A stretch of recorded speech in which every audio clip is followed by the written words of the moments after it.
అసలు ప్రెగ్నెన్సీ ఎలా వస్తుంది అన్న దాని గురించి మాట్లాడదాం బ్రీఫ్గా. సో ప్రెగ్నెన్సీ యూజువల్గా మనకి ఆడవాళ్ళకి ఇది గర్భసంచి, ఇటు ఇటు ట్యూబ్స్ ఉంటాయి, అటు అటు అండాశయాలు ఉంటాయి. ఇది హస్బెండ్ వైఫ్ కలిసే ప్లేస్.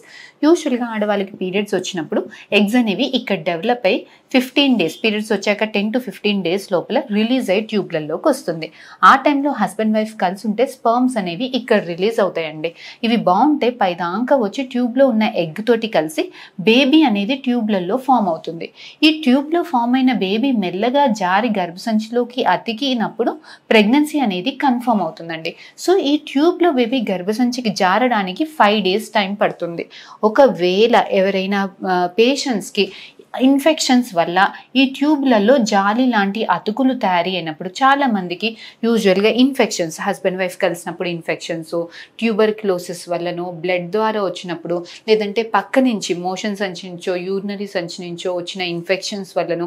సో ఈ ఇన్ఫెక్షన్స్ ఎలా వచ్చినా కూడా గర్భసంచిలో ట్యూబ్స్ అనేవి చాలా సెన్సిటివ్గా ఉంటాయి.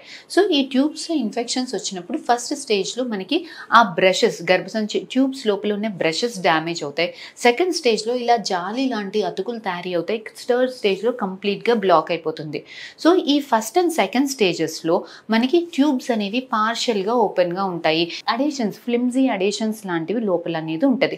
సో ఈ జాలి లాంటి అతుకులు తయారీ అయినప్పుడు మనం ట్యూబ్ టెస్ట్ చేస్తే ఓపెన్గానే ఉన్నట్టు కనిపిస్తాయి. కాకపోతే ఈ ఎగ్, స్పర్మ్, బేబీ అనేవి పెద్దవిగా ఉంటాయి కాబట్టి ఈ అతుకులలో చిక్కుకొని, ఈ అతుకులలో అయినా, బెండ్స్లో అయినా, ఈ పార్షియల్ నారో ట్యూబ్స్లో అయినా చిక్కుకొని ఈ ట్యూబ్స్, ఈ ప్రెగ్నెన్సీ అనేది ట్యూబ్స్లోనే అక్కడే నిలిచిపోయేదానికి ఛాన్సెస్ ఉంటుందండి. సో ఇలా ప్రెగ్నెన్సీ అనేది ట్యూబ్స్లోనే ఆగిపోయినప్పుడు గర్భసంచి అనేది మస్కులర్ టిష్యూ. సో అది 6 సెంటీమీటర్స్ నుంచి 60 సెంటీమీటర్స్ మటుకి సాగుతుంది. కాకపోతే ట్యూబ్స్లో అంత మస్కులర్ టిష్యూస్ కావు.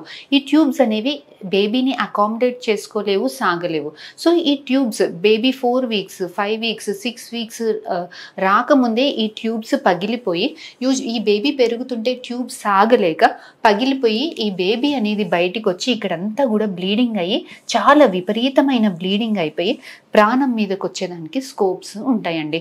సో ఈ విషయం ప్రెగ్నెన్సీ, ఈ ట్యూబ్స్, ఎక్టోపిక్ ప్రెగ్నెన్సీ అనేది ఒక డెడ్ ఎమర్జెన్సీ, చాలా ఎమర్జెన్సీ సిచ్యువేషన్. దీన్ని ఎలా డయాగ్నోస్ చేయాలి, మదర్ ప్రాణం ఎలా కాపాడాలి అంటే యూజువల్గా మనం ప్రెగ్నెన్సీ ప్లాన్ చేసేటప్పుడు as soon as you get pregnant మేము బీటా హెచ్సిజీ అనే హార్మోన్ టెస్ట్ ఆర్డర్ చేస్తాం. Once this beta HCG is more than 1500 కన్నా ఎక్కువగా ఉన్నప్పుడు స్కాన్ చేసినప్పుడు గర్భసంచి లోపల మనకి శాక్ అనేది, బేబీ ప్రెగ్నెన్సీ శాక్ అనేది కనిపించాలి.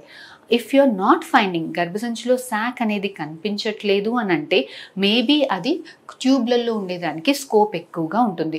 సో ఇలా ట్యూబ్లో ప్రెగ్నెన్సీ వచ్చినప్పుడు మీకు పెయిన్, లోయర్ అబ్డామిన్లో పెయిన్ ఎక్కువగా ఉండడము, పగిలే కన్నా ముందు ఏం సిమ్టమ్స్ ఉంటాయి అని అంటే కంటిన్యూస్గా పెయిన్ ఉండడము, షార్ప్ అక్యూట్గా పెయిన్, విపరీతమైన పెయిన్ ఉండడము, లేదు అని అంటే బ్లీడింగ్, లైట్గా బ్లీడింగ్ అయ్యి పెయిన్ వచ్చి కంప్లీట్గా మదర్ అనే లోపల సడన్గా పగిలినప్పుడు, బ్లీడింగ్ లోపల ఎక్కువగా ఉన్నప్పుడు మదర్ అనే అన్కాన్షియస్ అయిపోయి, అన్కాన్షియస్ పల్స్, బీపీ అనేది, అంటే this is an emergency situation అండి. సో ఇంతకన్నా ముందే ఎలా మనము ఐడెంటిఫై చేయాలి అంటే ఎర్లీ స్కాన్స్ చేసినప్పుడు గర్భసంచిలో శాక్ కనిపించలేదు అంటే unless it is proved, otherwise it is ట్యూబ్స్లో ఉంది అన్నది. సో స్కాన్ ద్వారా, సిమ్టమ్స్ ద్వారా వీళ్ళంత తొందరగా దీన్ని డయాగ్నోస్ చేయాల్సింది ఉంటుంది. సో దీనికి ట్రీట్మెంట్స్ ఎలా ఉంటాయి? So treatment, if the sack is very small, sack చాలా చిన్నదిగా ఉంది, లోపల బేబీ ఇంకా సరిగ్గా ఫామ్ అవ్వలేదు, హార్ట్ బీట్ రాలేదు, బీటా హెచ్సిజీ 2000, 5000 కన్నా చిన్నదిగానే ఉంది అని అంటే కొన్ని మెడిసిన్స్, మెథోట్రెక్సేట్ లాంటి మెడిసిన్స్ ఇచ్చి దీన్ని సీరియల్ బీటా హెచ్సిజీస్ తోటి ఫాలో అప్ చేసుకొని మనం లోపల ప్రెగ్నెన్సీని కరిగించేలాగా ట్రీట్ చేయొచ్చు.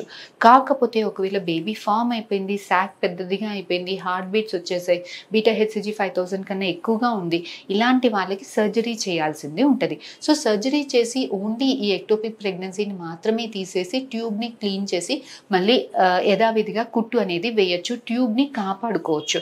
కాకపోతే ఒకసారి ఇది పగిలిపోయింది అంటే మాత్రం డెఫినెట్గా మోస్ట్లీ ఈ ట్యూబ్స్ మొత్తం తీయాల్సిందే ఉంటుంది. సో తీసేటప్పుడు ఓన్లీ ట్యూబ్స్ ఒక్కటే ఒకవేళ తీయాల్సి వస్తే తీస్తామండి. అండాశయాల్ని మాత్రం వీలైనంతగా ప్రిజర్వ్ చేయడానికే ట్రై చేస్తాము. సో ఇది ఎక్టోపిక్ ప్రెగ్నెన్సీ గురించి ఎందుకు ఈ వీడియోలో డిస్కస్ చేస్తున్నాము అంటే, కొంతమంది పేషెంట్స్ కొంచెం బ్లీడింగ్ అవుతుంది, కొంచెం పెయిన్ అవుతుంది అని అంటే వాళ్ళు తగ్గుతుందిలే, పెయినే కదా తగ్గుతుందిలే అని నెగ్లెక్ట్ చేస్తుంటారు. సో ఇలాంటి పేషెంట్స్ సడన్గా మదర్ ఇంట్లో కొలాప్స్ అయ్యి హాస్పిటల్ మటుకి తీసుకొచ్చే లోపలే కంప్లీట్గా కొలాప్స్ అయిపోతూ ఉంటారు. సో ప్రతి ప్రెగ్నెంట్ పేషెంట్కి తెలియాల్సింది ఏంటంటే, ఎక్టోపిక్ ప్రెగ్నెన్సీ వచ్చేదానికి స్కోప్ ఉంటుంది.